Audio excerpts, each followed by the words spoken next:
যদি ভারত সরকার কোন ব্যবস্থা গ্রহণ না করে, বাংলাদেশের সরকারকে বলবো ভারতের রাষ্ট্রদূতকে তলব করে তাদের বিরুদ্ধে প্রতিবাদ জ্ঞাপন করুন।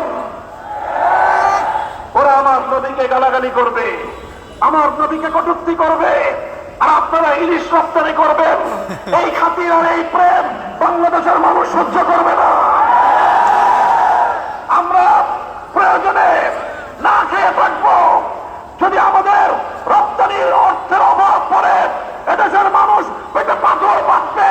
আল্লাহ নবীর ইজ্জতের প্রশ্নে কারো সঙ্গে আপোষ করতে আমরা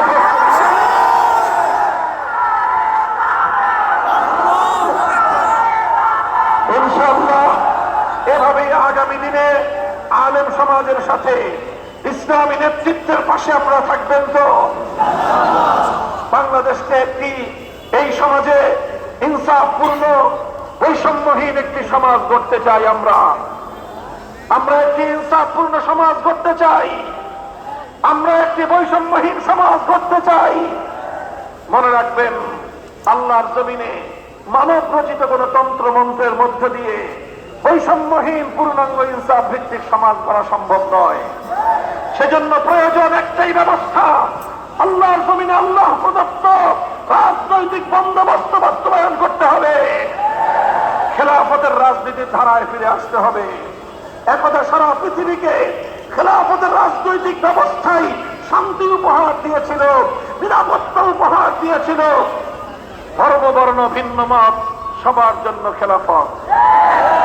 খোদার আকাশ, খোদার জমিন, করব কায়েম খোদার দিন। এই সমাজ ভাঙতে হবে, দিনের বিজয় আনতে হবে। ইনশাআল্লাহ আপনাদের সাথে আবারও দেখা হবে, কথা হবে স্লোগানে, দেখা হবে রাজপথে।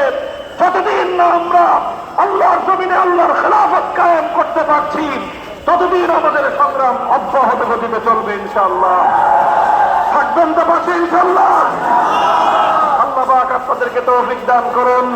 পাড়ায় পাড়ায়, মহল্লায় মহল্লায়, গ্রামে গ্রামে, ইউনিয়নে ইউনিয়নে বাংলাদেশ খেলাফত মজলিস, যুব মজলিস, ছাত্র মজলিসের ইউনিট করে তুলে আপনারা ইনশাআল্লাহ সংগ্রামকে মঞ্জিলে মাকসাদের দিকে এগিয়ে নিয়ে যাবেন, সেই প্রত্যাশা ব্যক্ত করছি।